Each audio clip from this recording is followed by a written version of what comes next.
Imagine a justice system built on rigorous evidence, not gut instincts or educated guesses about what works and what doesn't. More people could access the civil justice they deserve. The criminal justice system could be smaller, more effective, and more humane. The Access to Justice Lab here at Harvard Law School is producing that needed evidence, and this podcast is about the challenge of transforming law into an evidence-based field. I'm your host, Jim Greiner, and this is Proof Over Precedent. This week, we're bringing you a student voice. Hi, everyone, and welcome to the Access to Justice podcast. My name is Leanne. And I'm Rachel, and today we have a wonderful guest, Aarushi. Hi, everyone. And Leanne and Rachel. Thank you so much for having me. Of course. Aarushi, would you mind introducing yourself? Maybe give us a fun fact? Yeah. So I'm a 1L at Harvard Law School, and for my fun fact, I will talk about my favorite childhood book series, Nancy Drew. Always amazing. I loved Nancy Drew. I think that's a lot of the reason why I ended up going to law school. But my all-time favorite childhood book series is The Chronicles of Narnia. Oh, I love that one. I really loved Harry Potter as well. So let's start with some of the basics of your blog post, which I loved reading. How does involuntary commitment work in Massachusetts? And what exactly is that again? Yeah. So before we really dive into this, I just wanted to say a really quick disclaimer, which is that this topic is incredibly complex, and what I'll be able to explain during this podcast is only going to scratch the surface of the debate that surrounds this issue. But yeah, I will answer your question now. So involuntary commitment is the process by which a patient experiencing serious mental illness is hospitalized involuntarily. Therefore, the term involuntary commitment. So how this works in Massachusetts is that a psychiatrist first has to determine that the patient has a serious mental illness, A, and B, poses a likelihood of serious harm to themselves or others, or is incredibly unable to take care of themselves at the moment. And this is called the dangerousness standard. After this determination, the psychiatrist then has to file a petition for commitment that must be approved by a judge. Okay, so the judge has to evaluate whether the person meets the legal standard for hospitalization, but commitment doesn't necessarily mean treatment, right? Yes, absolutely. It's kind of interesting, but being committed does not mean the patient will receive treatment. Public safety, not public welfare, is what justifies civil commitment, and it's an exercise of the state's police power and parens patria authority. So what is the process to treat someone who is involuntarily committed? So something that's really interesting is, so schizophrenia is an example of a serious mental illness. And a symptom in approximately 50% of individuals experiencing schizophrenia is called anosognosia. This symptom basically leads the person to be unaware of their own mental illness, and consequently, they then refuse treatment during this period of involuntary commitment. And so in order to treat the patient, the psychiatrist then has to request a treatment hearing, which is in Massachusetts called a Rogers hearing because of a state Supreme Court precedent back in the 70s. That sounds complex, and it's adversarial, right? The psychiatrist sort of sounds like they're arguing against the patient's attorney. Yeah, so this Rogers hearing is adversarial, and during this, the judge has to complete a two-step process. First, the judge determines whether the patient is legally competent to make their own medical decisions. The judge has to do this because the patient refused treatment. That's why we're here. So the judge wants to figure out whether the patient was speaking from a place of competence when they refused that treatment. And when the judge then, if the judge determines that they are legally incompetent, then the judge effectively determines whether and how the patient will be treated. they don't base this decision based on like whether the medication is medically in the patient's best interest or on the likelihood of restoring the patient to competence. Instead, what they do is apply this thing called a substituted judgment standard, which essentially asks, like, what would the patient choose if they were competent? The standard, interestingly, tends to exclude family input, so the decision is quite distanced from those who know the patient's interests, both personal and medical, best. And so one of the sorry, I'm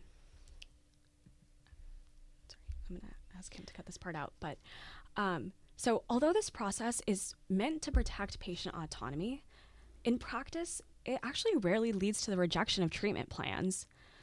There were a couple studies done that tried to determine what percent of Rogers petitions were approved. So basically, like what percentage of treatment petitions were approved. And one study showed that they were approved in 99.1% of the cases. And another found an approval rate of 99.2%. And this raises a really troubling question. If judges always, or like nearly always, approve this medication, why do they require an adversarial process, an adversarial legal process at that, before treatment can begin? Absolutely. That sounds like it's going to cause a lot of issues. What do you think this delay means for real people? Are there any consequences of this kind of long waiting period as this process plays out? Yeah, so something I didn't mention was that those studies found an average of a 50-day delay from admission to treatment. During this period, the patient is held in a locked setting. This is really concerning, especially because these people are experiencing serious mental illness and they're held in a locked room, and they're held in a locked room, and like this delay prolongs their suffering. And moreover, it increases the use of chemical and physical restraints. It worsens symptoms, and it just obviously leads to longer hospital stays, but also higher rates of rehospitalization. And something that I find really ironic, well, there's two things. One is that chemical restraints are used on these patients during these delays. Chemical restraints are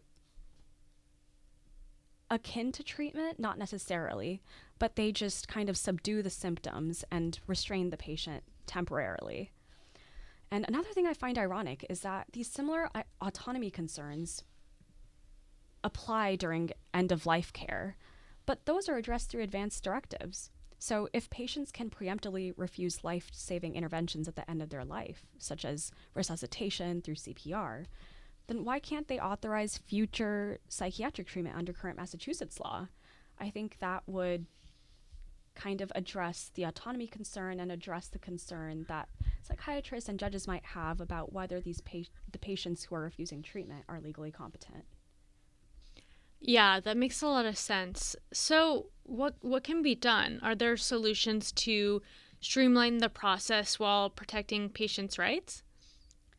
Absolutely. And I thought of a few like proposed reforms, but all of them are, of course, open to debate and should be debated so that we can come to a solution that both protects patient autonomy and ensures that people who need care receive care.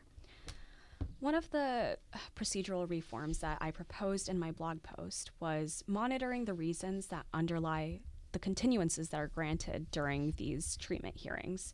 So I guess I'll just first define what a continuance is. A continuance is a court-ordered delay that allows for maybe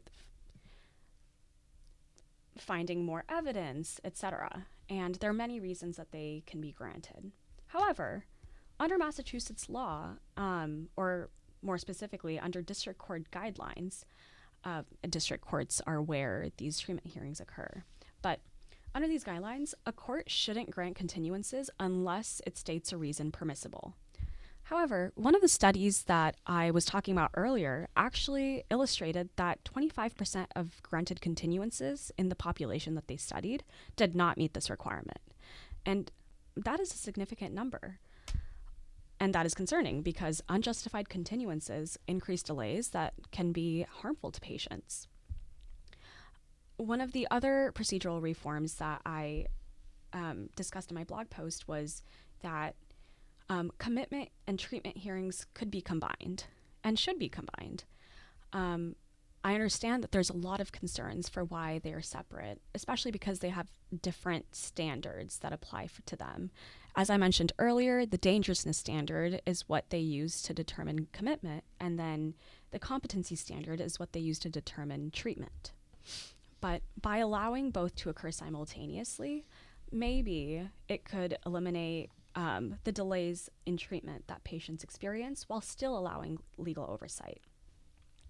I also discuss a third procedural reform in this blog post, and it's basically tries to bring in some alternative dispute resolution tactics that, for example, family law courts in New Hampshire have been using to mediate disputes. And Philadelphia also uses a similar ADR approach in their eviction diversion program. And I think that this could be helpful because I find the adversarial nature of the treatment hearing somewhat concerning. It's effectively pitting the psychiatrist against the patient, and I think a natural and probable consequence of that is that the patient would view the psychiatrist in a negative light going forward. That is really interesting. It sounds like all three of those would make a huge difference. Could you go over the potential reforms that you proposed in your blog post for the substantive side of the issue? Yeah.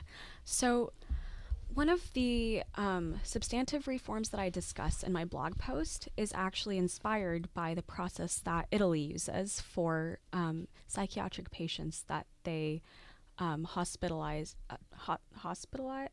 that they involuntarily commit and then treat. So under the current dangerousness standard for commitment, access to care is compromised for non-dangerous individuals who need but are refusing treatment. So this is interesting and really sad when you think about the fact that it forces relatives to watch their loved ones go through like progressive stages of psychiatric decompensation before they're allowed to get them any help. So in contrast, Italy uses a need for treatment standard in addition to the dangerousness standard. And this could introduce like more concerns about autonomy because there would effectively be no check on the psychiatrist who decides that a patient like needs treatment.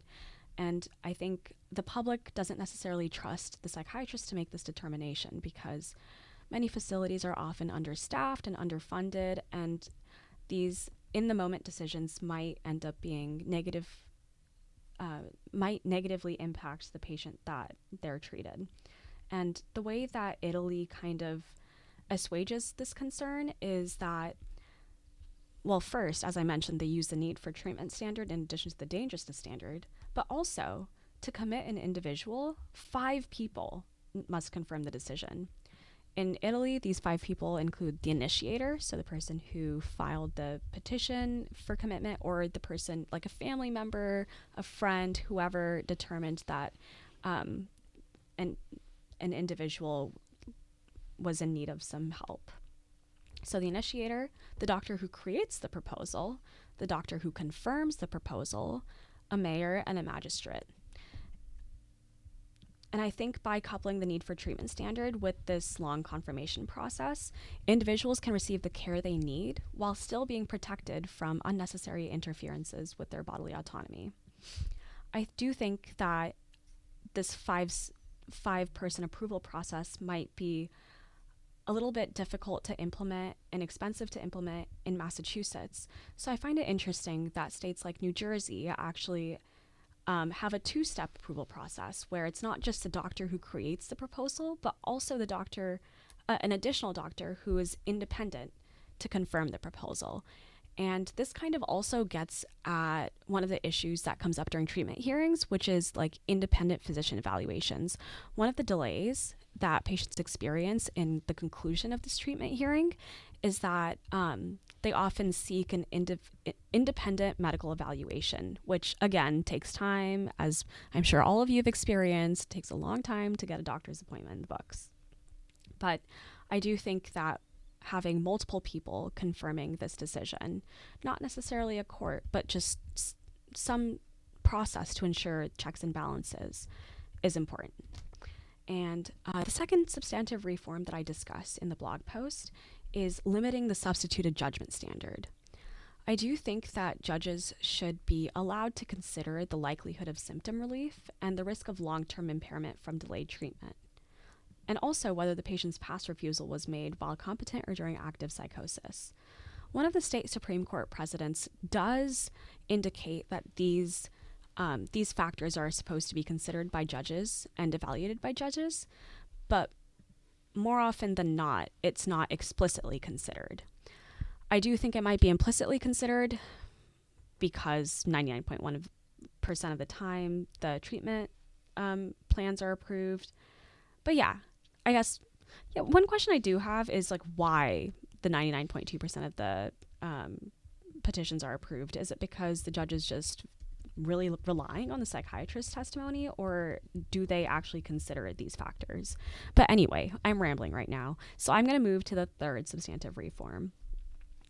So this one is actually inspired by a bill that's in the state legislature right now, or that's being considered in the state legislature this session.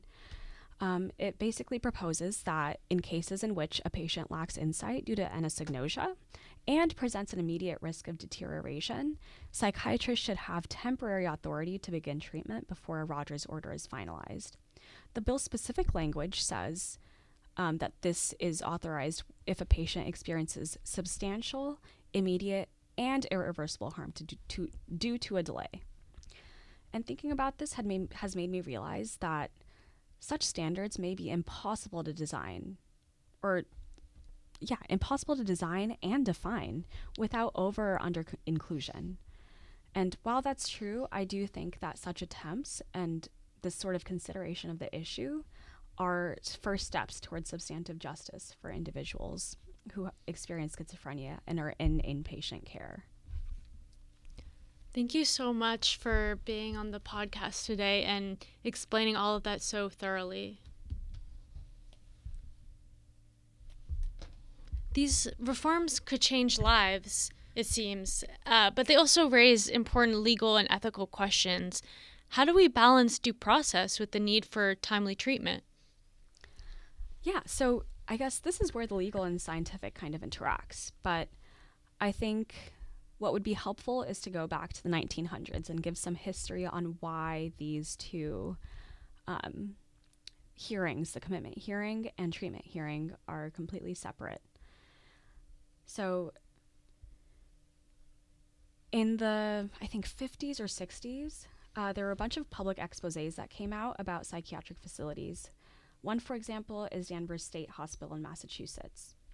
And these public exposés kind of showed how understaffed and underfunded facilities were treating patients, I don't want to say willy-nilly, but somewhat willy-nilly. And it became very concerning, especially because the only available psychiatric treatments at the time produced extreme side effects. You might have heard of some of these. These include lobotomies and ECT and the early antipsychotic called Thorazine.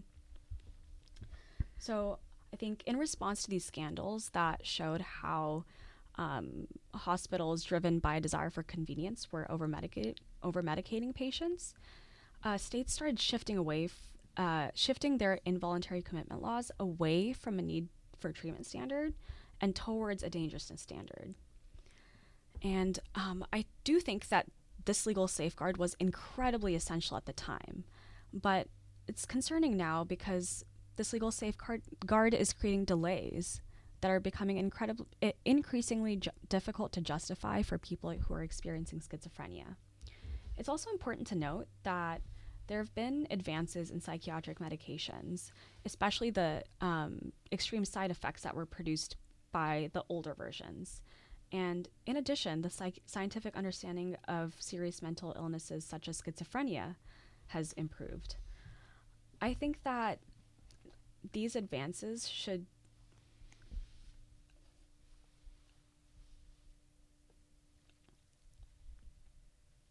prompt people to think more about how the system is kind of creating these difficult to justify delays and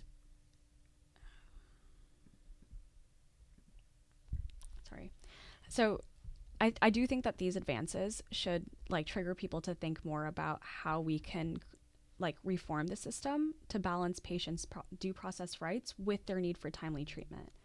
And I do think that at all times, and right now as well, the public needs to reunite like they did in the 70s to address the fact that many hospitals are still underfunded and understaffed. And I do think that that is a very important first step to address before we can talk about how to streamline different processes. And to conclude, I do want to note that reacting to such crises is not ideal.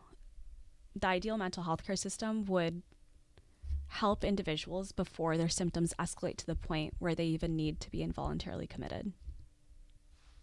I totally agree. And thank you so much for sharing your insights. You know so much about this topic and you share it in a very digestible way. So thank you. Thank you so much, Aarushi. Talk to you soon. Thanks so much for having me. Proof Over Precedent is a production of the Access to Justice Lab at Harvard Law School. Views expressed in student podcasts are not necessarily those of the A to J Lab. Thanks for listening. If we piqued your interest, please subscribe wherever you get your podcasts. Even better, leave us a rating or share an episode with a friend or on social media. Here's a sneak preview of what will bring you next week. The effectiveness of such reforms need to be substantiated. And I think that the RCT that I proposed could also shed some light on how ALJs promote judicial efficiency in any context, since there are very little studies on that. So I think that in RCT in this situation, because we're focusing on the effectiveness, aka the approval rate outcomes, and the efficiency, aka the time of delay to the conclusion of the hearing, these are the two outcomes that I would like to measure in a proposed RCT.